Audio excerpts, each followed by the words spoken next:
ओम नमः गौरी स्वाय। दोस्तों, आज जो आपके सामने मैं लेकर के आया हूं वो चर्चा व्याघात योग, हर्षण योग और वज्र योग को लेकर के है।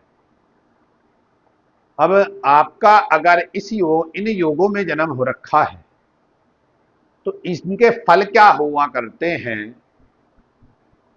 इस संसार में हमारे लिए, उसके बारे में दोस्तों ये चर्चा होगी।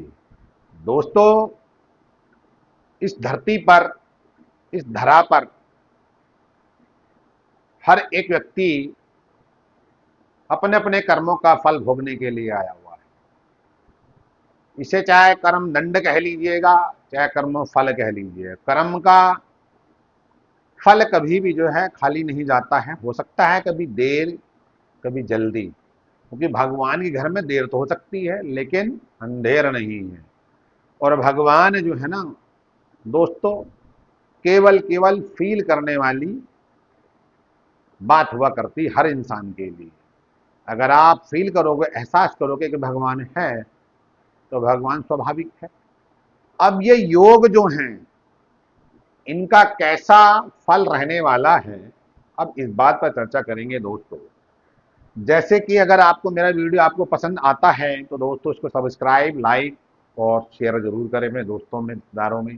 और जो ज्योतिष के जानकार हैं उनके लिए मैं कहना चाहूंगा, ये ज्योतिष का बेस चल रहा है। अगर आपने इसको विशेष ढंग से समझ लिया और सीख लिया तो आपको कहीं पर भी जो है ज्योतिष में अगर आप अपना जो है करियर बनाना चाहते हैं तो कभी भी आपको कोई दिक्कत परेशानी वाली बात नहीं होगी। मेरे जो दोस्त, मेरे मित्र, मेरे भाई, मेरे बंधु, मेरी बहनें, माताएं, अगर किसी को कोई किसी प्रकार की रिक्वायरमेंट है तो वो डायरेक्टली मेरे नंबर पर कांटेक्ट कर सकता है और अपने क्वेश्चन का आंसर ले सकता है। तो आइए चलते हैं अपने विषय की हो। जिस किसी व्यक्ति का व्याघात योग में जन्म होता है तो ऐसे व्यक्ति के अंदर किस तरह के गुणधर्म लेकर के वो पैदा हुआ है। ऐसा जातक जो होता है ना दोस्तों, बड़ा ही मंद बुद्धि वाला, समय से पहले आंखों की रोशनी उस व्यक्ति की कम हो जाती है, समय से पहले ही उसकी आंखों पे चश्मा आ जाता है। ऐसा जातक बड़ा कठोर, निर्दयी हुआ करता है, हर किसी पर भी दया नहीं करता, दया रहित, और कुमार्ग पर चलने के लिए वो हमेशा बना रहता है। वो कभी भी जो है जो सन्मार्ग हुआ करते उन पर चलने का प्रयास नहीं करता। ऐसा जातक जो हुआ करता है वो शॉर्टकट मारने के प्रयास में अधिकतर वो अपना लाइफ, अपना जीवन, चाहे उसकी पर्सनली हो चाहे प्रोफेशनली हो, वो खराब कर लेता है। क्योंकि इस जातक के अंदर जो गुण हुआ करता है वो बहिर्मुखी सुख प्राप्त करने का ज्यादा हुआ करता है। ऐसा जातक बड़ा आडंबरी होता है। ऐसे जातक के अंदर जो गुण होते हैं ना, एक नहीं वो 100 प्रकार के गुण होते हैं। वो हर तरह से अपना काम निकालने में सक्षम रहता है। दूसरों की निंदा करने वाला, चुगलखोरी करने वाला हुआ करता है। ऐसा जातक मुंह पे कुछ पीछे कुछ ऐसा कहने वाला हुआ करता है जिस किसी व्यक्ति का व्याघात योग में जन्म हुआ है।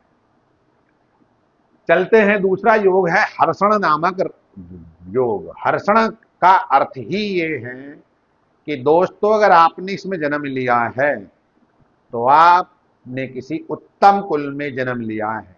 बड़े तेजस्वी, बुद्धिमान, ज्ञानवान हैं आप। आपके चेहरे पर लालिमा लिए लंबा चौड़ा शरीर होगा आपका, और आप जो होंगे, आपकी जो रुचि होगी, आपका जो काम है, जिस उद्देश्य के निमित्त आपका जन्म हुआ है, आप सेवा करने के निमित्त जन्म हुआ है। डिफेंस, देश सेवा के लिए, जैसे कि defence, raw, medical line and sport से संबंधित अगर आप काम करते हैं तो आपके जीवन का उद्देश्य वो पूरा होगा और सामाजिक स्तर पर भी आप अपने आप को रिप्रेजेंट एवं नेम फेम प्राप्त कर लोगे।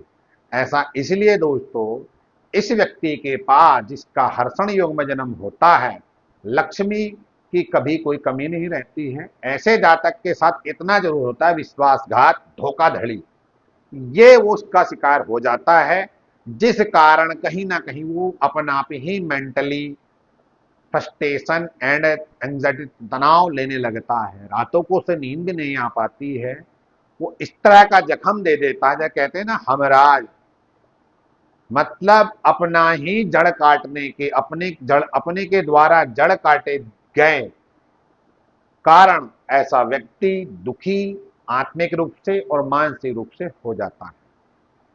जिस किसी व्यक्ति का वज्र नामक राजयोग में जन्म हुआ है, वज्र ऑलरेडी क्या है, पत्थर जैसा शरीर, भगवान विष्णु के जब भृगु ऋषि ने उनके वक्ष स्थल पर लात मारी है तो भगवान विष्णु ने उनसे कहा है, हे ब्राह्मण देवता, कहीं आपके पैर में चोट तो या मोच तो नहीं आ गई।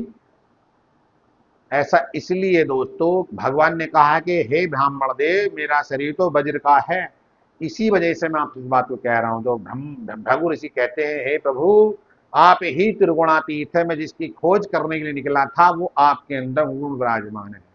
तो ऐसा जातक जो होता है सात्विक भी होता है, राजसिक भी होता है, लेकिन तामसिक वो नहीं होता।